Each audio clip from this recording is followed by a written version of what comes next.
Okay, we're recording.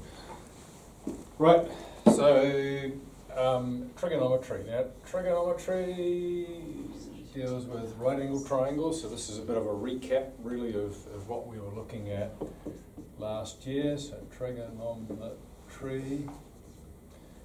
And when I've got a right angle side, or right angle triangle, and I've got an angle there which we'll call theta.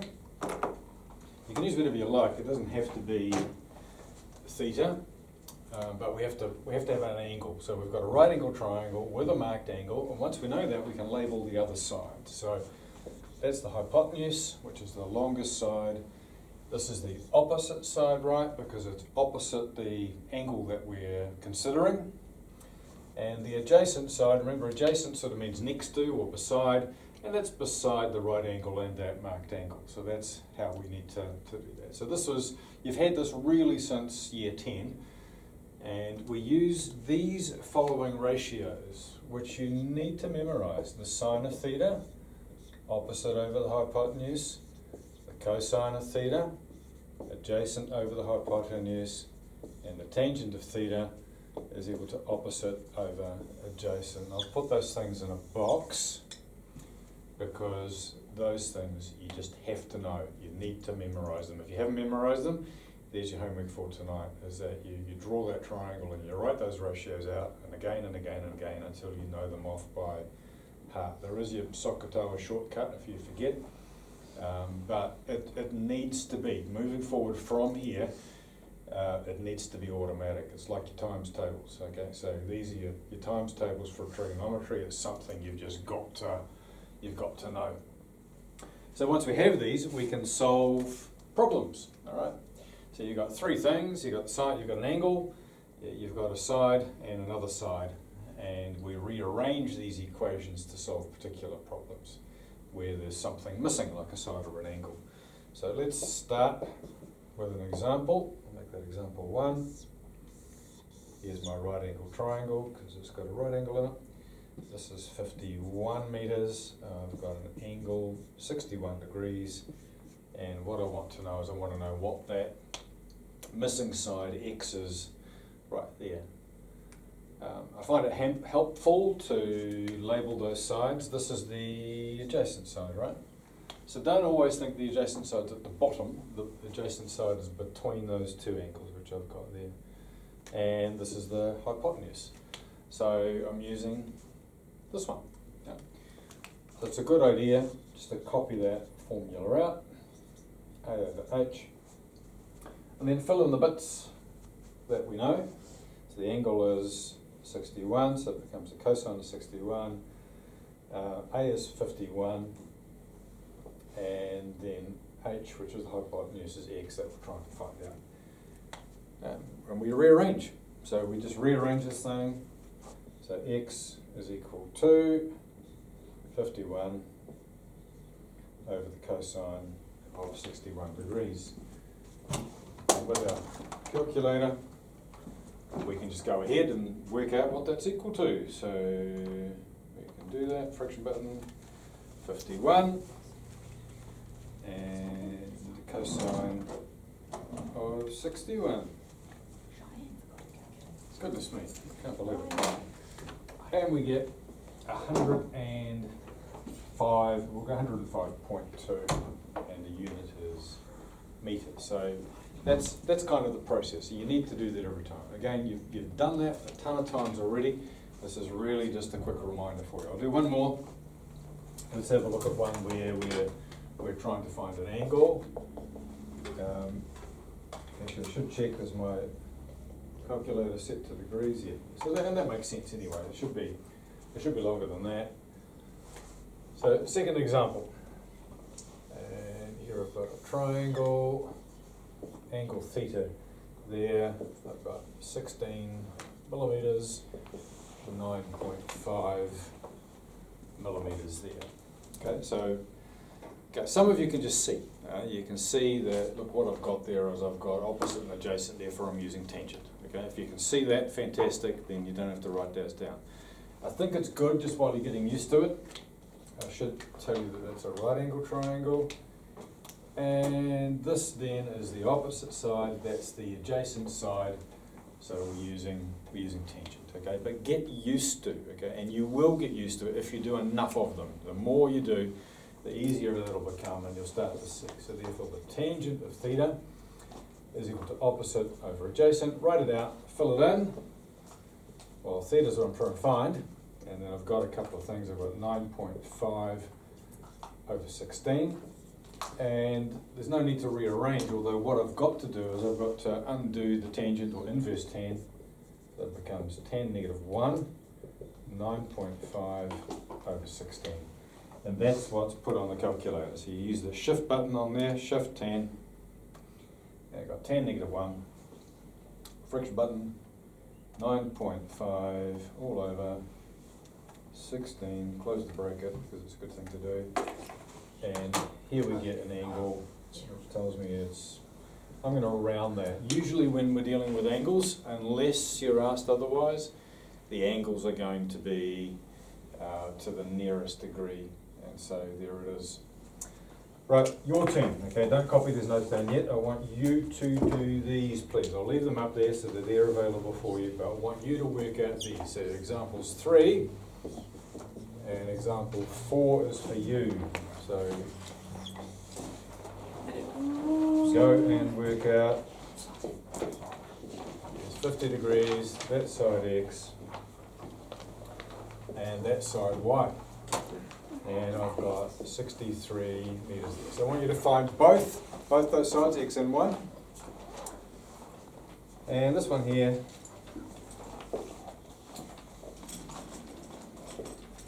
I've got two angles, P and Q, 34 meters and 101 meters. So find both those angles. Go do that now.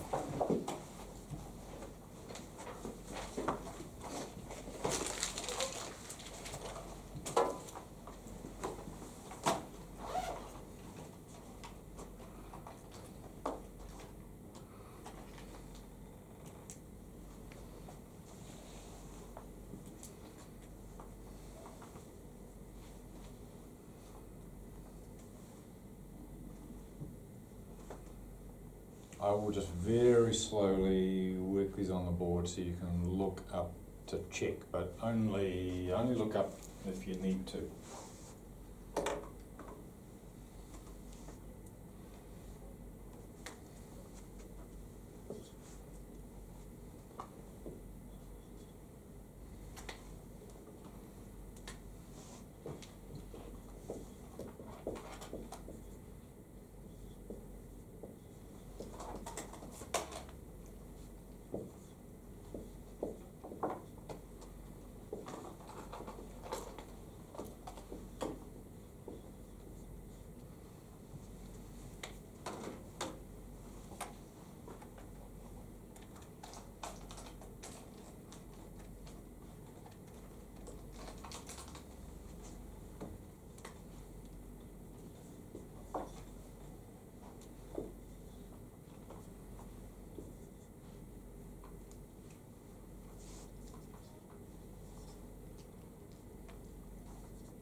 Okay, nice work.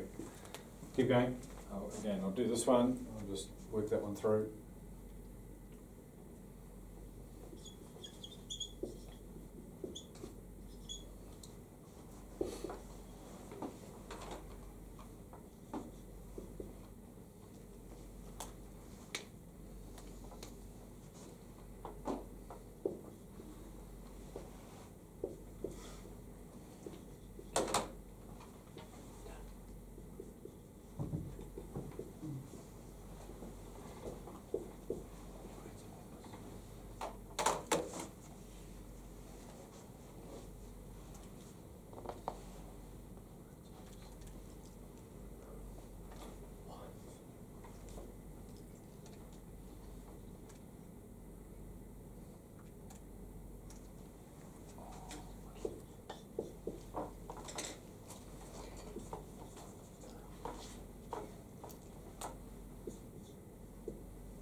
All right, I'll stop you there. Let's have just a quick look at this.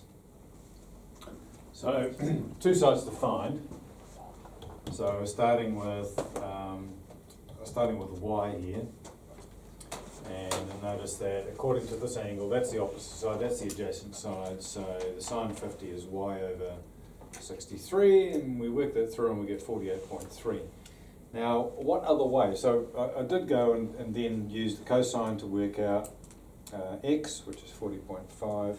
But if I've got 48.3, is there another way in which I can work out the side x? Pythagoras.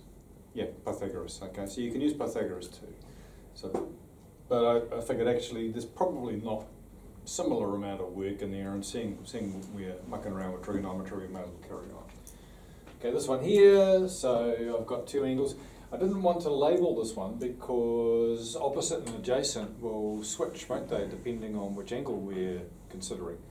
So this is the opposite side for P, but it's the adjacent side for Q. So I didn't write that down because, you know, it's going to have to write it twice. I have to write opposite and opposite adjacent. So I looked, and I know I've got this ratio, so therefore I'm looking at Q. That's the opposite side when it comes to Q. Therefore that's the adjacent side. We put that in, inverse tan, 71 degrees. Then I did the same thing for P. If I know that 71 degrees, if Q is 71, how else could I work out what P is and not use trigonometry then? Angles in a triangle. Angles in a triangle, right? So we can just subtract it from 90 degrees because we know that's 90. These two must add up to 90. And thankfully, we know we're right because those two angles there add up to 90 degrees. Right, we're nearly there. I'm talking to you about angles of elevation and depression. All right, so I think some of you probably need to do something about your angles of depression. You're all looking so gloomy. But angles of elevation, all these are, it's basically you're looking up or you're looking down. Okay, so if you're looking down, it's an angle of depression. If you're looking up, it's an angle of elevation. And they are measured from the horizontal. Measured from horizontal.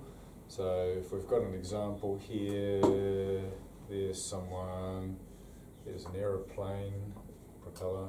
Is that about right? That's kind of aeroplane-ish, isn't it? Cockpit. Okay. And he's looking up at the aeroplane, and that's an angle of, let's make that 41 degrees. That seems about right. And you know, you got those little devices that let you work out the distance of things, range finders. So his rangefinder is 2,400 metres. If you're a hunter, you know what I'm talking about. And so what is the height of the plane? Notice that this is a angle of elevation problem, angle of elevation. And we know what we can do. We can go ahead and work that problem out. Now, sometimes it's useful to redraw the triangle. So particularly if it's messy, there's all sorts of other bits and pieces in there. We just redraw the triangle, forget the aeroplanes and the other bits and pieces. I'm going to label that H. This is 2400. And you can see now that I'm dealing with a problem that's got opposite and hypotenuse in it. Okay, so it's opposite side there, you can see it straight away. O, H, label them if you want to. But try and get used to just seeing them. And let's write the whole thing out just one more time. Opposite over hypotenuse, the sine of 41 degrees is equal to H over, now that H there, careful, it's not hypotenuse, right? This is the height. And often you'll get that, you're used to these numbers that you get. And therefore H is equal to 2,400 times the sine of 41. And you can finish that off, so when you get that notes, there's a little calculator activity for you to do. But that'll calculate the height of the plane. The other kind of problem you get is an angle of depression. So here's a tall building, 200 metres tall. There's Bob standing at the top. He sees his girlfriend down here, waves out. Hi, I've got some flowers for you. Yeah, that's nice. And he's looking down at his girlfriend, right? And you should never look down on your girlfriend. But there's the horizontal, right? So notice on this one, there's the horizontal, kind of ground level. Here's the horizontal. There's the angle of depression, okay? So he's looking down. And let's say he's looking down and he's got 34 degrees that way. And what we're interested in is how far is the girlfriend from the building, you know, so you can work out how soon you'll be able to see her and things like that, and we work that X. So again, we need to probably redraw that triangle. And when we do that, there's a couple of ways of doing that, because if I've got this triangle here, where's 34 degrees now? Because it's sitting there. So can I put 34 degrees in this triangle? Yes. Would it go there? Yes. Yeah, okay, because what's that called? What's the little rule that we've got? They're called alternate angles on, you know, parallel line thing, right? These two lines are parallel. We're assuming the ground and the horizontal are parallel. So I could put the 34 in there. The other option that we can do is we can redraw that. We can leave the 34 in place, and we just redraw the triangle in this way. That's bad triangle. Assuming again it's a right angle in there, because we are. So we can shift X up here, and we can leave the 34 in place and move the 200 to there. So either way, you can do that. I'll work with it this way, makes no difference, but note that 34 can go down there too. Let's write that in. And right angle, tangent problem, right? So we know that the tangent of the angle is equal to opposite over adjacent. Fill in the details. Tangent of 34. The opposite side now is 200, eh? All right, opposite that angle. Notice that. Let's write that in. Opposite, adjacent, between the two angles, always. And the opposite side we said is 200. Work out X. I'll let you finish that one off as well. All right, I'll put the answers up there once you're under away a little bit. Look, there are your notes. Get those down quickly. Don't muck around too long with those. And then I'll set some exercises for you to do from the text.